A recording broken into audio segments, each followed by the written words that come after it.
Magandang araw sa lahat.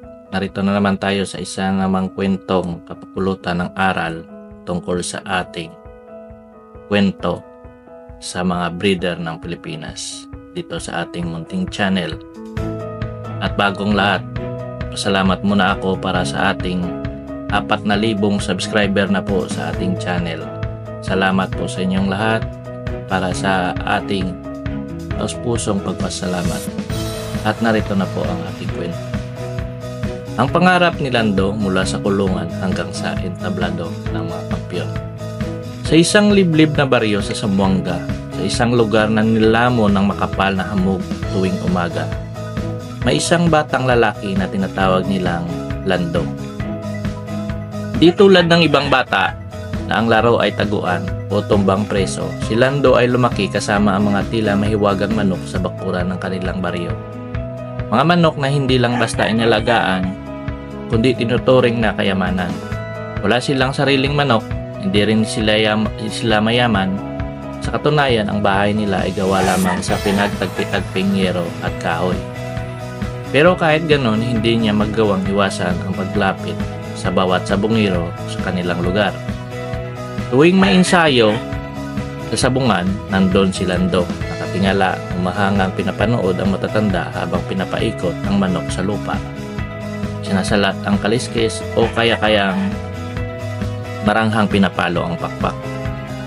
Isang araw, habang naglilinis siya ng bakuran, isang matandang sabungero ang lumapit sa kanya. Si Mang Elias. May edad na, may mabigat na yabang sa tindig pero may kabutihan din sa puso.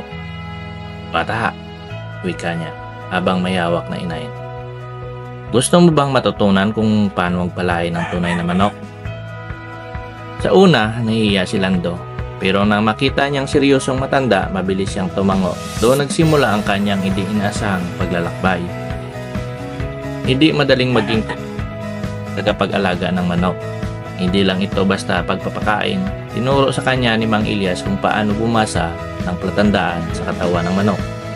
Ang lapad ng dibdib, ang lapad ng buntot, ang kintab ng balahibo at ang apoy sa mga mata.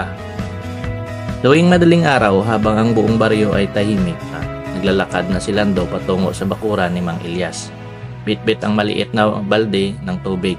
Naglilinis siya ng kulungan, nag-aalaga ng mga sisiw, at minsan pa nga ay nagtatapal ng mga sugat ng mga natalong manok. Pero sa bawat pawis at pagod, nadagdagan ang kalaman ni Lando. Hindi lang siya natututo sa gawaing kamay, kundi pati sa diwa at pagiging tunay na sabungero. Ang tunay na panalo, ayon kay Mang Elias, ay hindi na sa entablado, kundi sa pagmamalasakit sa iyong mga alaga. Sa paglipas ng mga taon, nag-ipon si Lando ng kaunting pera. Mula sa mga pa-extra sa mga kapitbahay, pagkakarga ng sako ng palay o pagtulong sa palengke.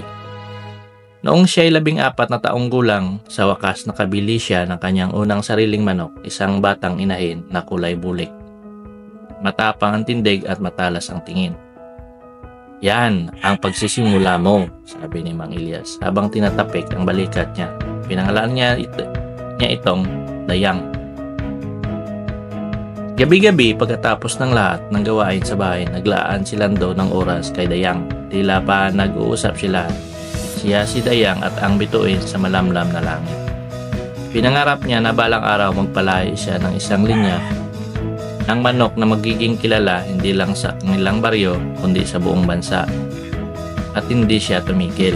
Nagpalay siya na kumilikta ng itlog, nagpapalaki ng mga sisiw. Minsan, nadadapa siya. May mga sisiw na namamatay, may mga manok na matatalo pero hindi siya sumusuko. Para sa kay Lando, bawat pagkatalo ay hakbang palapit sa tagumpay. Isang taon, isang malaking palaro ang ginanap sa syudad. Isang taunang sabungan kung saan nagsama-sama ang pinakamahusay mula sa iba't ibang rehiyon. Malaki ang premyo pero mas malaki ang karangalan. Ang problema, kailangan ng mataas na bayad para makasali at hindi sapat ang ipon ni Lando. Dito muling pumasok si Mang Elias. Kahit matanda na, pinagpili niya ang ilan sa kanyang mga lumang gamit, ang kanyang antigong tabak at ilang koleksyon ng mga spar. Ang perang iyon ibinigay niya kay Lando.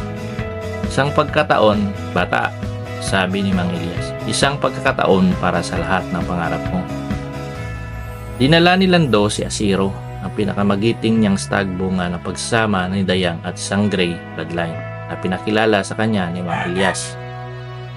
Sa unang laban, kinabahan si Lando. Ang kamay niya ay nanginginig habang inaayos ang tari. Pero nang magsimulang sagupaan, si Asiro ay tila may sariling diwa. Mabilis, matulis, determinado. Isang palo, tumama sa isang iwas. Lumusot 2 minuto lang at ang kalaban ay bumagsak. Sumunod na laban, isa-isa pa at isa pa. Hanggang sa huli, si Lando ay naging tagapaglinis ng kulungan at nakatayo sa gitna ng entablado. Bitbit ang tropiyo, nakangiti at luha ang nakatingala sa langit. Hindi para sa pira, hindi para sa titulo, kundi para sa kay Dayang, kay Mang Elias at batang si Lando na minsang nangarap habang nakatingala sa mga kulungan ng mga manok. Di naging madali ang landas ni Lando kahit matapos niyang manalo, tuloy-tuloy pa rin ang trabaho, pag-aaral, pag-aalaga ng linya ng mga manok, pagharap sa mga bagong hamon. Pero isang bagay ang hindi niya nakalimutan, ang tunay na sabungero ay hindi nabubuo sa entablado, kundi sa araw-araw na pag-aalaga sa pagpagbaka, sa bawat pagkatalo at sa pagmamahal sa bawat palong sinusumbulo ng kanyang pag-asa. At sa dulo ng araw, habang hawak niya ang isang sisiw sa kanyang kamay, pulong ni Lando sarili, tuloy ang laban para sa pangarap, para sa bawat manok na naging bahagi ng buhay ko. At yan ang ating ngayong kwento. Salamat. Kung nagustuhan mo ang kwento na ito, huwag kalimutang like, i-share at mag-subscribe na rin sa ating channel. Salamat.